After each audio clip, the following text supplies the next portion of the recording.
النهارده فلوج جوه الشركه. تمام. والله انا من نوعيه الناس اللي هي بتحب تيجي الشغل قبل ميعادها دايما.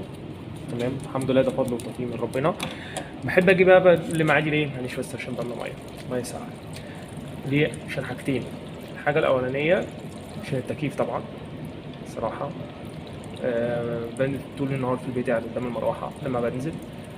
الدنيا حر جدا جدا عندنا في اسكندريه، الموضوع صعب.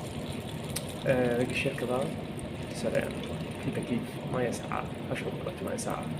الحاجه التانية، ودي اهم حاجه بالنسبه لي، الحاجه دي ما كنتش بعرف العبها قوي. تمام، هي البلياردو. اتعلمت ان انا العبها. في تكمله الفيديو دوت هتلاقي حد من زمايلي كان بيلعب معايا بلياردو. صراحه انا ما كنتش بعرف امسك اصلا الستيك بتاع البلياردو، ونوعيه الناس اللي كانت بتدخل الكره البيضاء في البوكت.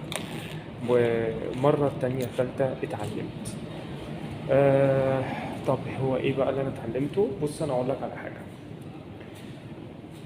دايما دايما لو انت من نوعيه عقليه الناس اللي هي بتحب تنمي وتطور من نفسها، انا النهارده اتعلمت ايه؟ في اخر اليوم كده اسال نفسك انا النهارده اتعلمت ايه؟ بس الموضوع ده مش مستمر فيه، بس الصراحه يعني لما طبقته شويه في حياتي فرق معايا.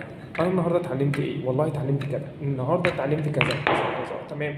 انا النهارده في حاجه في الشغل انا اخطات فيها ولا لا؟ انا اخطات في ده. هو ايه اللي انا اخطات فيه؟ اكتبه. طب هو ايه الصح؟ المفروض في الموقف ده انا كنت اتصرفت ازاي؟ المفروض في الموقف ده كنت اتصرفت بالطريقه دي. طب انت مثلا لو وقفت في حاجه او في حاجه ما كنتش فاهمها، ليه لا ما تسالش؟ وتعود نفسك على حاجتين، انك تسال وانك تبحث. عود نفسك انك تسال عن المعلومه. ده حتى في ايه في القران الكريم بتقول بسم الله الرحمن الرحيم واسالوا اهل الذكر ان كنتم لا تعلمون. عود نفسك انك تسال، بس اسال واحد متخصص في الحاجه دي عشان هيفيدك اكتر وهيوفر عليك كتير. الحاجة التانية انك تبحث عن المعلومة. مهارة البحث دي من المهارات. انا الصراحة المهارة دي مش عندي احسن حاجة، بس هتكون من ضمن الحاجات او اولوياتي للفترة الجاية ان شاء الله ان انا اتعلم يعني ايه بحث. البحث ده مش هيفيدك في الشغل الكارير بتاعك اللي هو خدمة العملاء بس، لا ده هيفيدك في حاجات تانية كتير. لو انت طالب بتدرس، لو انت من نوعية الناس اللي بتطور نفسها. انا هنا بخاطب دماغ الناس اللي بتحب انها تطور من نفسها وتشتغل على المايند سيت. بما ان انا اخصائي نفسي في نفس الوقت بشتغل في مجال خدمه العملاء، انا في عيوب وفي مميزات، بس انا بحاول ازود مميزاتي واقلل من العيوب بتاعتي او اعمل لها مانج، لان ده ممكن ياثر على الحلو اللي عندي. عندنا مثلا المصري كده بيقول لك ايه؟ انت بتطبخ الطبخه وتيجي في الاخر تحط عليها ايه؟ شويه ملح، فبتبوظها. تمام. بتبوظها ازاي؟ باتيتيود، بطريقه تفكير سلبيه. في حاجه عندنا في العلاج المعرفي السلوكي اسمها التشوهات المعرفيه، ممكن قبل كده بعد كده اعمل عنها نبذه ان شاء الله، احتمال بنسبه كبيره. وده انا بقول الكلام ده قدامكم في فيديو عشان اكون ملزم ان انا اعمله. يكون لما اجي اعمل اي حاجه في السايكولوجي او في السايكوثيرابي، تمام، هتكون باللغه الانجليزيه وهيكون شورت، مش مقطع كبير قوي. لسبب لسبب ان انا برضو حابب ان انا ادوس في المجال بتاعي باللغه الانجليزيه اكتر من ان انا اقرا باللغه العربيه. ومره كده هشارككم بعدد الكتب اللي انا قراتها على مدار 10 سنين. بفضل الله انا السنه دي من شهرين بالظبط انا تميت 10 سنين مستمر في القراءه. هقول ان انا مستمر، لو حد تقييم نفسي من 10 يبقى انا من 7 ل 8 من 10، باستثناء طبعا قراءه ورد القران، دي حاجه اساسيه ثابته.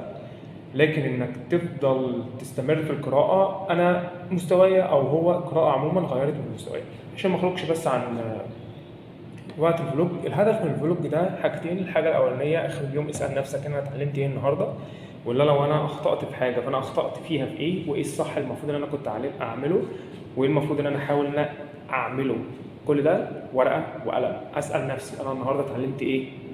طب انا النهارده المفروض ان انا كنت اعمل ايه، او انا عايز اتعلم دي اعمل فيها ايه. ممكن اسال تاني، ممكن ابحث. دايما قيم نفسك واسال نفسك كده، طب انا النهارده بخطط ان انا اعمل ايه، وخليها هدفك صغيره. انا النهارده الاسبوع دوت التارجت بتاعي قد كده، خلاص يبقى انت هتشتغل على التارجت ده. تفضل تحاول وتعافر لحد ما توصل للتارجت ده. خد منك مجهود كبير، خد منك مجهود قليل، استعين بالله وابتدي. مع الوقت انت حياتك تبتدي تتغير. سلام. اسيبكم بقى لباقي الفيديو ولما حد من زمايلي، هو النهارده مش موجود تقريبا اجازه، فانا النهارده هقعد العب بقى اتدرب على حركات ان انا بفيلها. في نقطه تانية قبل ما انهي معاكم الفيديو ده. انا قلت ان انا لما باجي العب بوقع الكرة البيضاء انا اسف، الكرة البيضاء في البوكت، تمام، وساعات السوداء، لانه ما كنتش بعرف العب. لكن من كتر المداومه واشوف غيري بيلعب ازاي، وبحاول ان انا اقلده تقليد. لو انت عايز تتعلم صح لازم تقلد بس حد بيعمل حاجه بشكل صحيح، مش تروح مثلا حد بيعمل حاجه غلط وتقلده. بعد كده بتبتدي تتعلم الصح ايه، بعد كده تبتدي تشوف الويك بوينتس اللي عندك تبتدي تشتغل عليها، الحركات اللي عندك اللي ما بتعرفش تجيبها تبتدي تتعلم بيها، تتدرب عليها لوحدك individual. ده مع الوقت مع الاستمراريه مع الريبيتيشن بيفرق معاك كتير. سلام. ايه اخباركم؟ انا النهارده هقول لكم على يوم كده، يوم ازاي ماشي في الشركه، فلوج جديد كده. انا ما بحبش الفلوجات قوي بس ايه، ادينا بنبتدي نتعلم. انا باجي الشركه قبل ميعادي بساعه الصراحه، بقعد نص ساعه بلعب بلياردو زي ما انتم شايفين كده مع واحد صاحبي جدا بحبه جدا جدا. ايه خلود عامل ايه؟ ايه اخبارك؟ تمام. خلود من الناس الجميله جدا بلعبها، بس هو الصراحه بيكسب الكرش دوت.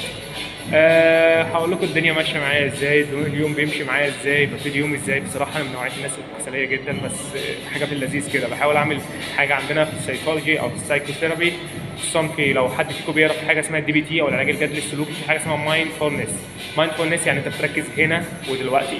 من حالات الجو ودرجه الحراره العاليه بتخليني ستريس جدا، فانت ستريس هتدخل على الشغل وانت المايند سيت بتاعك مش احسن حاجه، للاسف هتقع، مش هتجيب سكورز كويسه.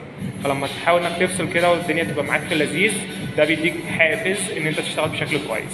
ده يومي ولسه هكمل معاكم بقى الفيديو.